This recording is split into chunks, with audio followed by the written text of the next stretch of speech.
नमस्कार, मी हेमंत देसाई ऑफिशियल या माझ्या यूट्यूब चॅनलमध्ये मित्रांनो मनापासून स्वागत। अगदी अपेक्षेप्रमाणे कथा समाप्त झाली।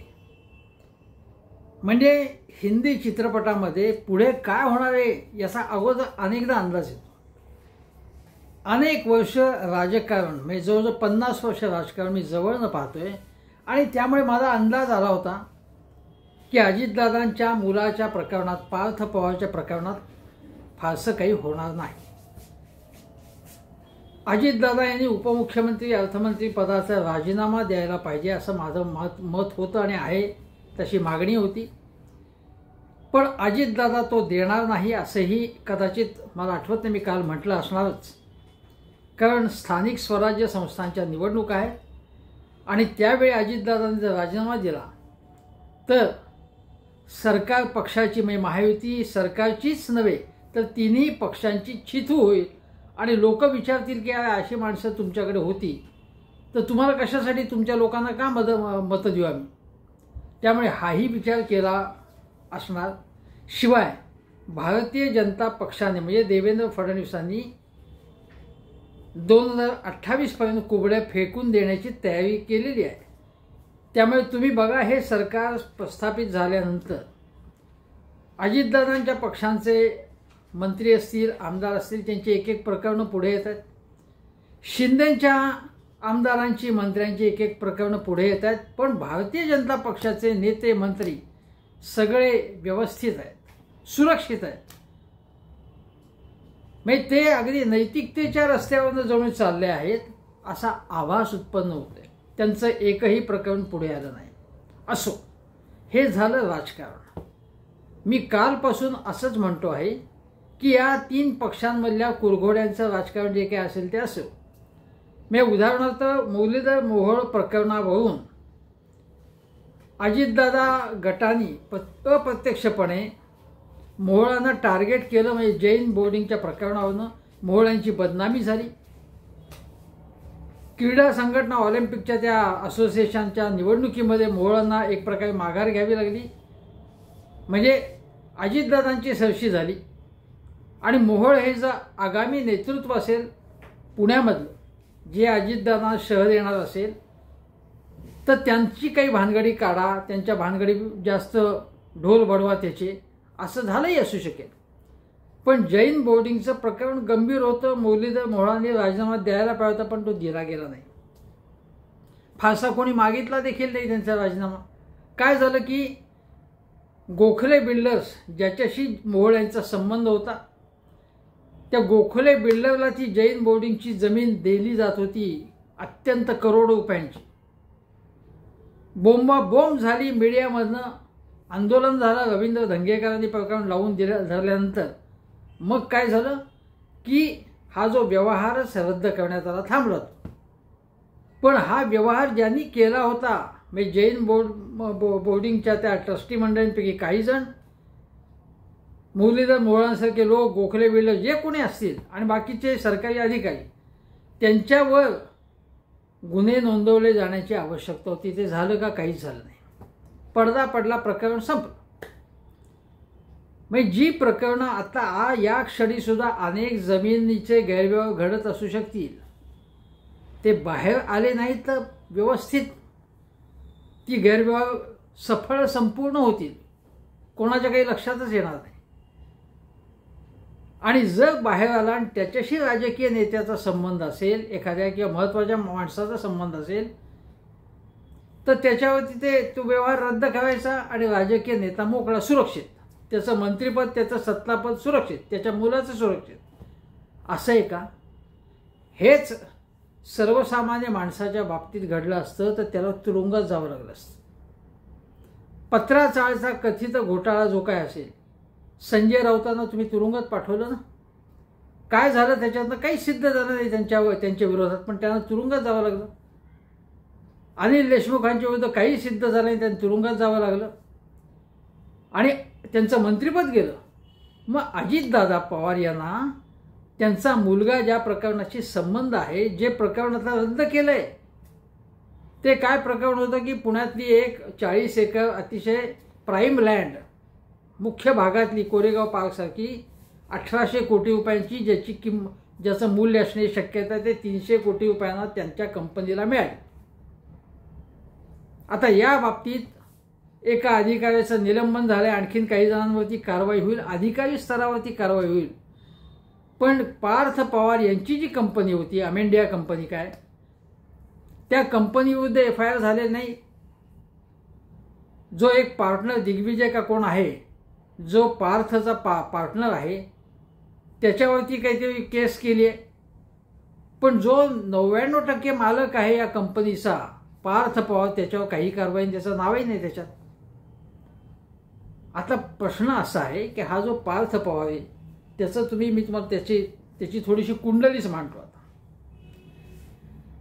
पार्थ पवार हे साधारण 35 वर्षाचे आहेत. आता काही फार लहान नाही, उमेदीचा काळ आहे त्यांचा. आणि ते या अगोदर 2019 मावळमध्ये निवडणुकीला उभे होते लोकसभेच्या. दाणकन आपटले ते, कारण त्यांचं व्यक्तिमत्व प्रभावशून्य असल्याचं लोकांना वाटलं असणार. बरं, त्यांचं कर्तृत्व काय तेही लोकांना माहिती नाही. अशावेळी श्रीरंग बारणे यांनी त्यांचा पराभव केला आणि तो दणदणीत पराभव केला. पार्थ यांचं एक जे भाषण मला आठवते, त्यावेळी त्या साफ पडलं, त्यांना काहीच बोलता येत नाही, भाषण करता येत नाही, काहीही विचार मांडता येत नाही तर्कशुद्ध पद्धतीने. भाषण, जंगी भाषण अपेक्षित नाही, किमान तुमच्या मनातले विचार व्यवस्थित मांडता आले पाहिजे, ते मांडता आले नाही. अजून त्यांचं राजकारणातलं कुठलंही कर्तृत्व सिद्ध झाले नाही, व्यवसायातलंही सिद्ध झालेलं नाही आहे. आता बघा, तुम्हाला सांगतो, त्यांनी काही ठिकाणी घोळच घातलेले आहेत. म्हणजे ताजं प्रकरण असं मला वाटतं गेल्या वर्षातलं की गजानन मारणे हा जो गुंड आहे पुण्यातला, त्याला पार्थ भेटले. म्हणजे कदाचित कोथरूड वगैरे भागात त्याची दादागिरी चालते, तिथे आपला पक्षाचा विस्तार व्हावा म्हणून त्याला भेटले का मला माहीत नाही, पण त्याला भेटले, त्याची बोंबाबोंब झाली. अजितदादा म्हणाले की हे बरोबर नाही, अजितदादांना सांगावं लागलं त्यावेळी. दुसरी एक गोष्ट म्हणजे सुशांत सिंग राजपूतचं जेव्हा प्रकरण चाललं होतं, ती हत्या आहे अशा प्रकारचे आरोप केले जाते, काहीही सिद्ध झालं नाही, तसे बोगस आरोप असल्याचं सिद्ध झालं. त्यावेळी भाजपवाल्यांनी महाविकास आघाडी सरकार असल्यामुळे त्याला बदनाम करण्यासाठी, उद्धव ठाकरेंना बदनामी करण्यासाठी, आदित्य ठाकरेंना बदनाम करण्यासाठी CBI चौकशीचा दोषा लावला होता. आता महाविकास आघाडीने काय म्हटलं होतं की आम्ही व्यवस्थित तपास करतोय, CBI चौकशी कशाला पाहिजे. पण राजकीय कारणासाठी CBIची चौकशी करा असं भाजपने मागणी केली, कारण त्यांना आदित्य ठाकरे, उद्धव ठाकरेंना बदनाम करायचं होतं. आता पार्थ पवार हे राष्ट्रवादी काँग्रेसमध्ये अजितदादांच्या, म्हणजे त्यावेळी एकच पक्ष होता, शरद पवारांची राष्ट्रवादी काँग्रेस, त्यातच होते पार्थ पवार. त्यांनी म्हटलं की CBI चौकशी झाली पाहिजे म्हणून. म्हणजे तुमच्या पक्षाची लाईन काय, तुझ्या वडिलांची लाईन काय, महाविकास आघाडीचं एकूण धोरण काय, त्या धोरणाशी विसंगत त्यांनी भूमिका घेतली. आणि त्यावेळी सुद्धा शरद पवारांना ते आवडलेलं नव्हतं आणि ते म्हणाले होते की अप्रगल्भ अशा प्रकारची ही मागणी आहे. अजून एक गोष्ट, राम मंदिर होणार, राम मंदिराचं स्वप्न साकार होणार असं दिसायला लागलं. हे काय म्हणाले महाशय पार्थ पवार, ते म्हणाले की आता रामराज्य येण्याची सुरुवात झाली म्हणून. अरे तुझे वडील आणि तू राष्ट्रवादी काँग्रेसमध्ये आहात, तुम्ही रामराज्य येणार आहे असं ते म्हणाले. त्याच्यानंतर तुम्हाला अजून एक गोष्ट सांगतो, मराठा आरक्षणाचा विषय जेव्हा चालू होता अगोदर त्यावेळी, तेव्हा हे गोष्ट काय म्हणाले पार्थ पवार की मी त्याच्यामध्ये हस्तक्षेप याचिका टाकतो. अजितदादांनी सांगितलं की बाबा सरकारने त्याच्यामध्ये टाकलेले हस्तक्षेप, सरकार आहे त्याच्यामध्ये, आणखीन काही लोकांनी टाकलेली आहे, म्हणजे तुझं काम नाही ते. म्हणजे त्यांना कायदा, आरक्षण, सामाजिक प्रश्न, राजकारण याच्यातलं कितपत ज्ञान आहे पार्थ पवार हे काही कळत नाही. गोंधळलेल्या मनस्थितीतला हा माणूस आहे आणि व्यवसायामध्ये सुद्धा फारसे यश नाही आहे. पण त्यांचं उत्पन्न जे मी बघितलं, काहीतरी त्यांच्याकडे 20 कोटींची मालमत्ता आहे.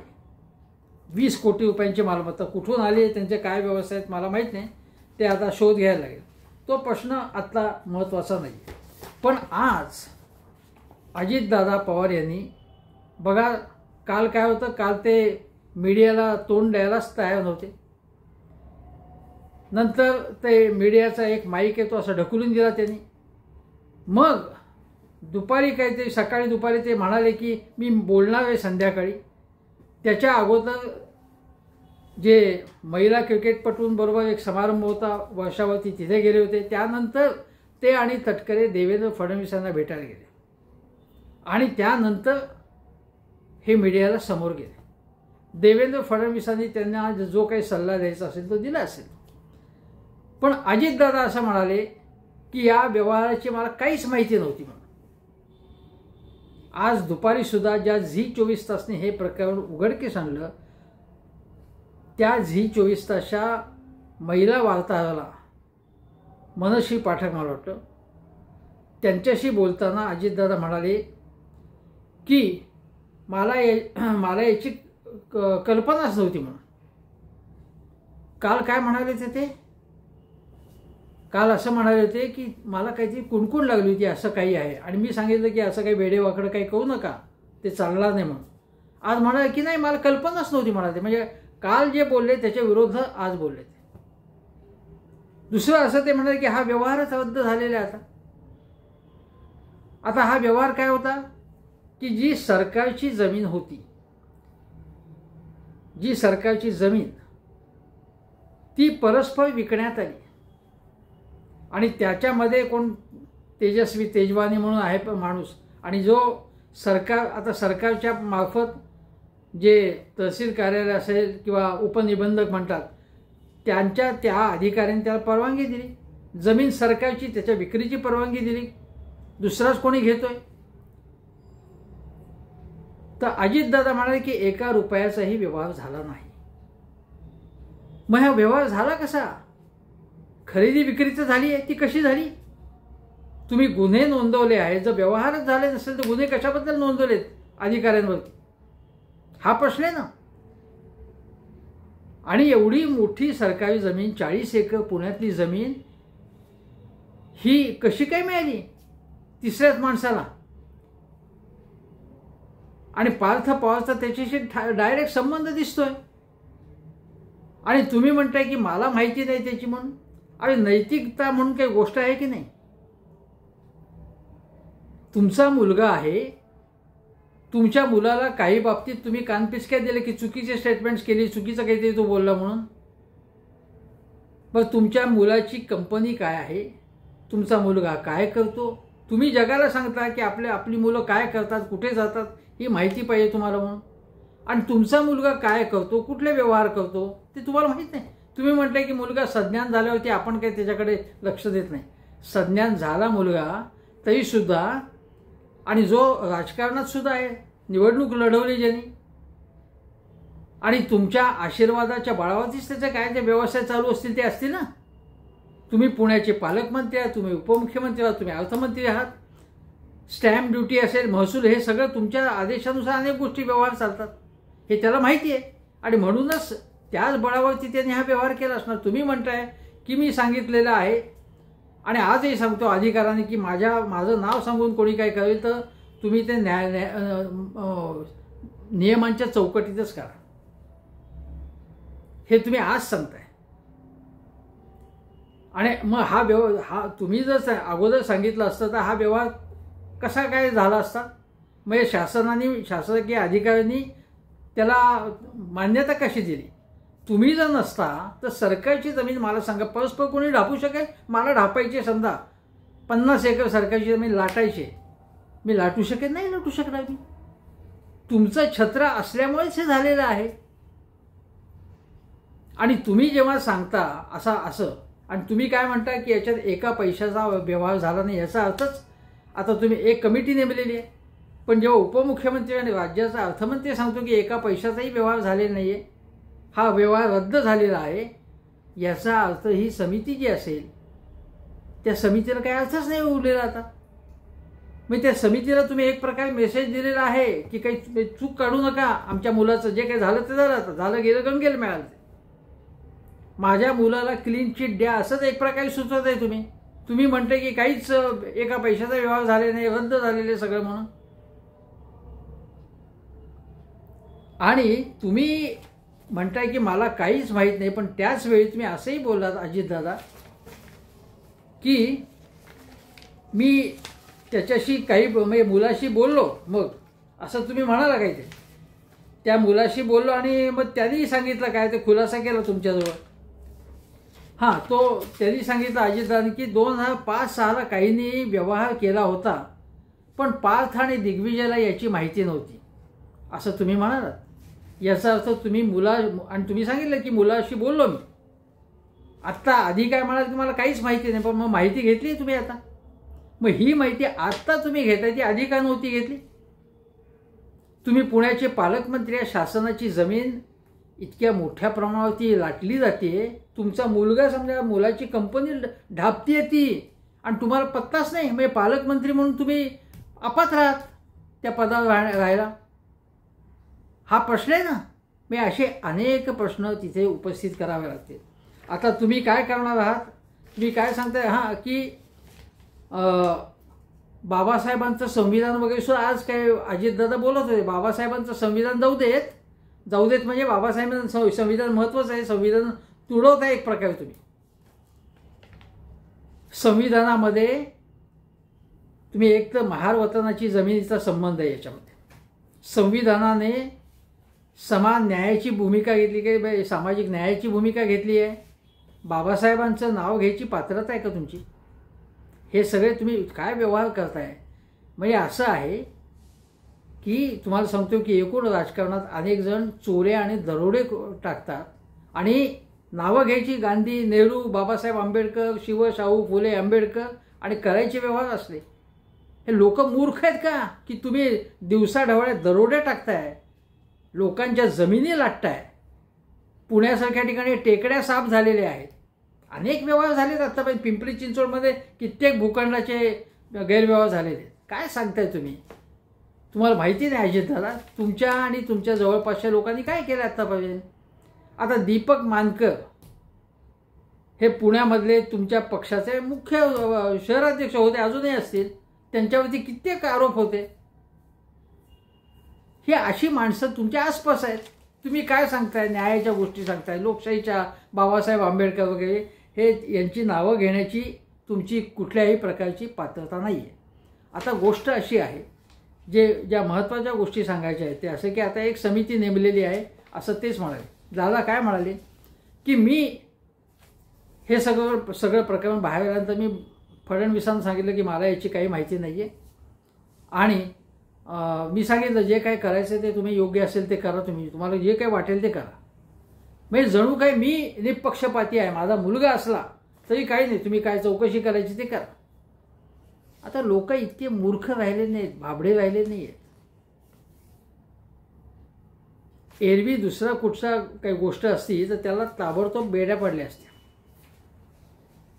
तुम्ही दाखवता की मी कसा निस्पृह आहे, मी रामशास्त्रीचा उतार आहे म्हणून. तसं नाही आहे. तुम्ही फडणवीसांना फोन केला, अरे मुळात तुम्ही तुमची नैतिकता असेल तर राजीनामा देऊन टाका ना तुम्ही. अरे विलासराव देशमुखांनी राजीनामा दिला केवळ ते ताजमहाल हॉटेलमध्ये गेले, रामगोपाल वर्मा बॉम्बस्फोट हे मुंबईवरती हल्ला झाल्यावरती. चुकीचं होतं ते, पण ते काही महापाप नव्हतं की अगदी त्या लगेच त्यांनी राजीनामा दिला. बडे बडे शहरों में ऐसे हादसे होते रहते असं हिंदीवरती काही कमांड नसल्यामुळे गृहमंत्री R.R. पाटील म्हणाले, त्यांनी राजीनामा दिला. आणि एवढा मोठा गैरव्यवहार झालेला आहे सरकारी जमिनीचा, शासकीय जमिनीवर, आणि तुम्ही राजीनाम्याची गोष्टच करत नाही. आता तुम्ही राजीनामा देणार नाही, पार्थला काही होणार नाही आणि छुटपुट काही अधिकाऱ्यांवरती कारवाई होईल, प्रकरण संपेल. आणि मग आज सगळे भाजपचे काही सुधीर मुनगंटीवार अमुक तमुक काही नेते ते लगेच म्हणते बाबा फडणवीसांनी कशी कारवाई केली आहे. हे सरकार कसं चालते लक्षात घ्या. महायुती सरकार रोजच्या रोज नवनव्या भानगडी होत आहेत. त्या भानगडी झाल्यावरती बाहेर आल्यावरती मग त्याच्यावरती चलाखीने पडदा टाकला जातो. त्यातले महत्त्वाचे गुन्हेगार बाजूलाच राहतात. पण मग असं सांगितलं जातं की बघा फडणवीस अतिशय कडक स्वभावाचे, ताबडतोब कारवाई करतात. म्हणजे विरोधी पक्ष इथे समोर राहतच नाही. विरोधी पक्ष काय म्हणतोय, त्याच्या काय मागण्या आहेत तुम्ही काय भ्रष्टाचार केला आहे, काय गैरव्यवहार केला आहे भूखंडाचा, रणजित सिंग निंबाळकरांनी काय काय उद्योग केलेत हे राहिलं बाजूला. पण फडणवीसांनी किती तडफेने आणि ताबडतोब कारवाई केली, फडणवीस किती चांगले मुख्यमंत्री आहेत, असं नॅरेटिव्ह तुम्ही लोकांच्या पुढे ठेवता. प्रत्यक्षामध्ये महायुती सरकार हे भ्रष्टाचाराच्या चिखलात रुतलेलं आहे. अत्यंत अकार्यक्षम सरकार आहे, दिवाळखोर सरकार आहे, महाराष्ट्राला खड्ड्यात घेऊन जाणारे सरकार आहे. पण विरोधी पक्ष तितका प्रभावी नाही आहे. शेतकऱ्यांच्या तोंडाला पानं पुसता तुम्ही. महिलांवरती अत्याचार होते, ते संपदा मुंडेचं प्रकरण बघा. संतोष देशमुखची निर्दयपणे हत्या झाली आणि खूप बोंबाबोंब झाली, आरडाओरड झाल्यानंतर ॲक्शन झाली. पण वाल्मिक करार पाहिजे, धनंजय मुंडेंनी राजीनामा दिला, पण त्यांच्यावरती फौजदारी कारवाई नाही झाली. असे अनेक प्रकरणं या सरकारमध्ये आहेत आणि त्यामुळे स्वच्छ प्रतिमेचे देवेंद्र फडणवीस अशी प्रतिमा दाखवायची, पण त्या स्वच्छ म्हणजे दिव्याखाली अंधार किती चालू आहे ते बघा तुम्ही. आणि आज दादा हे सांगत असताना शेजारी सुनील तटकरे बघा संध्याकाळी एकदम रिलॅक्स होते. काल त्यांना विचारलं की काय बाबा काय हे प्रकरण आहे जमिनीचं, तर तटकरे म्हणाले की मला फारशी माहिती नाही आहे, पण ही माहिती घेतो, दादाही घेत आहेत आणि मग तुम्हाला सांगू आम्ही. ते टेन्समध्ये होते की आणखीन काही पत्रकार विचारून खिंडीत पकडतात काय की आपण नसतं लचांड आपल्या मागे लागले प्रदेशाध्यक्ष म्हणून, असं तटकरेंना वाटत असेल. आज मात्र तटकरे हसत होते, शेजारी उभे होते दादांच्या आणि एकदम रिलॅक्स होते. फडणवीसांकडनं क्लीन चिट मिळाली, अजितदादांना पार्सचाही काही होणार नाही, आता काही होणार नाही आता.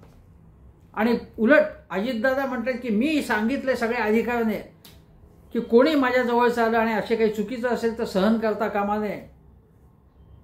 म्हणजे दादांच्यावर जो आरोप आहे तो गेला बाजूला. दादा कसे परखड आहेत, निस्पृह आहेत, प्रामाणिक आहेत, सच्शील आहेत.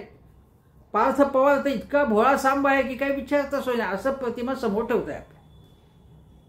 लोक हो विचारात घ्या, जमीन लाटणारे दरोडेखोर हे कोण आहेत? सरकारी सत्तेत बसून प्रभावशाली पदं भोगून मग लांड्या लबाड्या करायच्या. नवीन प्रोजेक्ट होत असेल की अगोदर जमिनी घ्यायच्या, सहकारी साखर कारखाने बुडवायचे, त्यातले पैसे काढून घ्यायचे, ते आजारी पडायचे आणि ते स्वस्तामध्ये आपणच विकत घ्यायचे. अशा प्रकारचं संपूर्णपणे एखाद्या लबाड बदमाश पतीने जे करावं ते हे राजकारणातले हे उद्योगपती आहेत, भामटेत आहेत. उद्योगपती कसले भामटेत? खरा उद्योगपती उद्योजक हा आपल्या मेहनतीने कल्पकतेने कौशल्याने मोठा होतो. हे केवळ सत्तेत आहेत, त्या सत्तेच्या बळावरती जमिनी बळकावायच्या, उद्योग कारखाने लाटायचे, असे यांचे उद्योग आहेत. जोपर्यंत लोक याच्या विरुद्ध उठत नाही म्हणजे कायदेशीररित्या आंदोलन करत नाहीत, रस्त्यावर येत नाहीत, कोर्टात जात नाहीत, RTIच्या खाली माहिती मिळून त्यांचा खरा चेहरा टाराटारा फाडत नाही, तोपर्यंत हे असंच चालू राहणार आहे. आता तुम्हाला सांगतो की याच्यामध्ये जे काही अधिकाऱ्यांना आता अटक होईल, आणखीन काही अधिकाऱ्यांना अटक होईल आणि त्याच्यानंतर हे प्रकरण हे रफादफा केलं जाईल. आता बघा तुम्हाला सांगतो की एक तर पुण्याचे पालकमंत्री म्हणून अजितदादा फेल गेलेले आहेत. वडील म्हणून त्यांची काय भूमिका आहे या बाबतीत? वडील म्हणून सुद्धा ते अपयशी ठरले की मुलांना सरळ मार्गावरनी जा असं सांगण्यामध्ये वडील अपयशी ठरले. तर मुलगा तरी काय म्हणाले की माझे वडील यांचे काय काय उद्योग आहेत ते मला माहिती आहेत, त्यामुळे काय बोलला होता. आता त्यामुळे उलट काही जण म्हणतात की अरे वडिलांचं केवढे मोठे 70,000 कोटीवरती पण मजल होती, तू एवढंच 1800 कोटी किंवा 300 कोटीचा व्यवहार करतोयस. त्यामुळे नंतर आता अजितदादा पूर्वी कसं होतं की आत्मक्लेश घेतले होते त्यांनी काही वक्तव्य केल्यामुळे. आता आत्मक्लेश सोडूनच द्या तुम्ही. आता याच्यातनं ते दुसऱ्याला क्लेश देतात का हे बघायचं. म्हणजे काही राजीनामा न देऊन मुलावरती काहीही कारवाई न करून हा दुसऱ्याला म्हणजे सर्वसामान्य माणसालाच क्लेश यायचं आहे. बरं सरकारच्या जमिनी जमिनी या सरकारच्या आहेत ना, जमिनी सरकारच्या जमिनी रक्षण करणं हे त्या खात्यांचं काम आहे. बरं, याच्यामध्ये उद्योग खात्याचाही संबंध आहे. पण उद्योग खात्या म्हणजे उदय सामंत ते म्हणाले की त्यांनी तर पार्थला फोन केला आणि काही त्याचं चूक नाही म्हणाले. सुप्रिया सुळेंनी पार्थला फोन केला, तो चूक करणारच नाही म्हणाले. आता उदय सामंत आणि शरद पवार सतत एकमेकांच्या भेटीगाठी चालू असतात. एकनाथ शिंदे आणि शरद पवारांचे संबंध चांगले आहेत. आता काय बोलणार याच्याबद्दल. त्यामुळे आता मला असं वाटतंय याच्यामध्ये याचं जर आपण हे आर्थिक आपण हे सगळं बघितलं याचं जे काय आहे, पण याच्यातनं मेसेज असा जातो आहे की राजकारणी लोक एकमेकांचं संरक्षण करत असतात. आतून एकमेकाला अनेक जण सामील असतात. मग युती आघाड्या काही असो.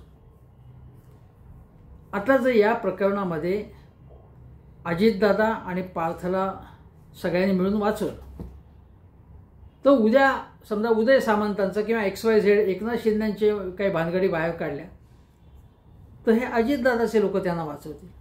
भाजपच्या काही भानगडी निघाल्या तर अजितदादा त्यांना वाचवतील. हे तीनही पक्ष एकमेकांना वाचवतील. आणखीन एक अर्थ असा आहे की या सगळ्या प्रकरणामध्ये अजितदादा आणि पार्थ पवार आणि एकूण त्यांच्या फॅमिलीला त्यांच्यावरती कुठलाही डाग पडणार नाही अशी चोख दक्षता घेऊन फक्त खालच्या अधिकाऱ्यांवरती कारवाई जसं सिंचन घोटाळ्याच्या वेळी झालं होतं तसंच होणार आहे असं दिसतं आहे. अशा वेळी शरद पवार हे बाबा काही बोलत नाही. रोहित पवार एवढी एक भानगडी काढत असतात महायुतीच्या, ते गप्प आहेत. सुप्रियाताई काही बोलत नाही आहेत. आणि स्थानिक स्वराज्य संस्थांच्या निवडणुकीत भाजप सोडून कोणाशी युती करा, म्हणजेच कोणाशी युती म्हणजे उद्धव ठाकरेंशी आहेच, काँग्रेसशी आहेच आघाडी, महाविकास आघाडीमध्ये आहे. कोणाशी याचा अर्थ काय होतो की एकनाथ शिंदेंबरोबर की अजितदादांबरोबर तुम्ही युती केली तरी चालेल असा मेसेज दिलेला आहे. याचा अर्थ काय आहे मित्रांनो की अजितदादा आणि शरद पवार आज ना उद्या जवळ येतील आणि त्याच्यानंतर मग भारतीय जनता पक्षाच्या विरोधातला जो शरद पवारांची जी आघाडी आहे ती आघाडी कितपत प्रभावी म्हणून राहील, कितपत धारदारपणे ते हल्लाबोल करतील याबद्दल शंका वाटावी अशी परिस्थिती आहे. एक प्रकारे विरोधी पक्षांच्या छावणीची ताकद कमी होईल का यामुळे असं वाटतंय. तुम्ही तुमच्या घराण्यातल्या लोकांना वाचवताना तुमचं जे राजकारण प्रभावीपणे व्हायला पाहिजे ते होत नाही आहे. अदानींचा प्रश्न आला की शरद पवार गप्प बसतात. चीनने आक्रमण गलवान खोऱ्यात केलं किंवा चीनने आपला काही भाग गिळंकृत केला का याबद्दल ते काही बोलत नाही. अनेकदा संसदेमध्ये ज्या पद्धतीने तुफान हल्लाबोल करायला पाहिजे सरकारवर तसा केला जात नाही. हे काय दर्शवत आहे. शरद पवार यांचं राजकारण अनेकांना समजत नाही. ठीक आहे, हा शरद पवारांचा काय करायचं तो त्यांचा प्रश्न आहे. पण या पडद्यामागच्या समझोत्यांमुळे वेगवेगळ्या पक्षाच्या नेत्यांच्या सर्वसामान्य लोकांचं हित जर धोक्यात येत असेल मग सरकारी म्हणजे शासकीय जमिनी म्हणजे आपल्या जमिनी आहेत त्या शासकीय जमिनींवर डल्ला मारला जात असेल, सरकारी उद्योग गिळंकृत केले जात असतील आणि भ्रष्टाचारावरती पांघरून घातलं जात असेल. जो पांघरून हा शब्द आहे अजितदादांचा की पांघरून घालायपूर्वी शरद पवार होते, आता ते पांघरून घालत नाहीत पण ते काहीच बोलत नाही आहेत. सुप्रियाताईंनी तर पार्थ असं काहीच करणार नाही असं क्लीन चिट देऊन टाकले सुप्रियाताईंनी. अशा वेळी सर्वसामान्य लोकांच्या बाजूने बोलणार कोण? मोजके लोक आहेत आणि सर्वसामान्य माणसांचं हित साधणं हे महत्त्वाचं आहे. कुठल्याही पक्षाच्या कुठल्याही नेत्यांनी अशा लांड्या लबाड्या केल्या तर त्याच्याविरुद्ध आवाज उठवावाच लागेल. आज विजय कुंभार यांच्यासारखे लोक असतील किंवा सुषमाताई अंधारे असतील, हे लोक बोलत आहेत, नवीन नवीन माहिती बाहेर काढतायत आणि एखादी वाहिनी झी24 तासासारखी वाहिनी इन्व्हेस्टिगेटिव्ह जर्नलिझम करतायत. कमलेश सुतार असतील किंवा त्यांचे पुण्याचे वार्ताहर असतील, ते चांगलं काम करतायत, त्यांचं अभिनंदन करतो. आणि या लोकांचा भांडाफोड केलाच पाहिजे आणि पार्थवर गुन्हा नोंदवला पाहिजे. अजितदादांना मंत्रिमंडळातनं काढून टाकलं पाहिजे असं माझं म्हणणं आहे. तीच माझी मागणी आहे. विरोधी पक्षांनी हिवाळी अधिवेशनातही हे प्रकरण लावून धरलं पाहिजे. पडद्यामागे काही मॅच फिक्सिंग होता कामा नये असं आवाहन करतो. आणि हेमंत देसाई ऑफिशियल हा माझा यूट्यूब चॅनल जरूर बघा. शेजारचं बेल आयकनचं बटन दाबा. धन्यवाद.